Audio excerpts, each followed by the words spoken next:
আলাইকুম, welcome to my new vlog. গ্রাম্য পদ্ধতি কীভাবে বড়ি দেয় তার পুরো ভিডিও আপনাদের দেখাবো। এই যে বড়ির ডালগুলোকে ধোয়ার পর সেগুলোকে অনেকটা ফুলে গেছে, তারপর মা এগুলোকে ঘষে নিচ্ছে একটা কাপ বস্তার উপরে। তারপর সেগুলোকে মা দেবে ধোয়ার জন্য।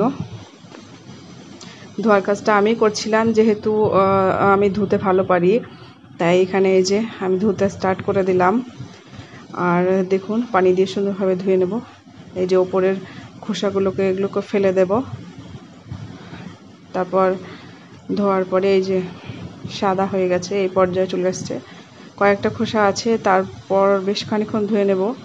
কুমড়ো করা হয়েছে, যদিও মা করেছে, তারপর বীজ ছিল কিনা বেছে নিচ্ছে। তারপর অনেকে শিলনোড়ায় বাটে, বাট আমি মিক্সার গ্রাইন্ডারে বাটছিলাম।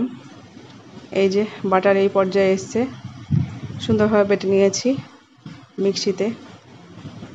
দেন কুমড়োগুলোকে আর ডালগুলোকে সুন্দরভাবে মেশানো হবে, যাতে কুমড়োর ডালে সুন্দরভাবে মিশে যায় আর বড়িগুলো ভালো হয়।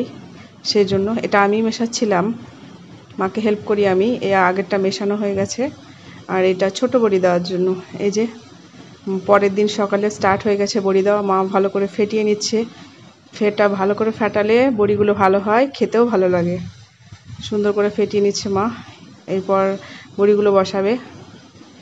এই যে চালনাতে বড়ি দেওয়ার মানে হচ্ছে আমি মেশে নিয়ে যাব, তাড়াতাড়ি উঠে যাবে, তাই মা এগুলো আমার জন্য বানাচ্ছে চালনাতে।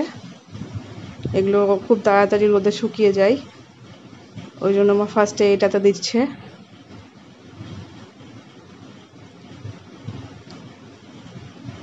দেন এই যে ছোট বড়িগুলো আমি বসাচ্ছি, যেগুলো একটু আগে দেখালাম আপনাদের, যে ছোট বড়ি দেওয়া হবে। কুমড়োগুলো আলাদা করা ছিল, এটা আমি বসাচ্ছিলাম কারণ এটা আমি ভালো পারি।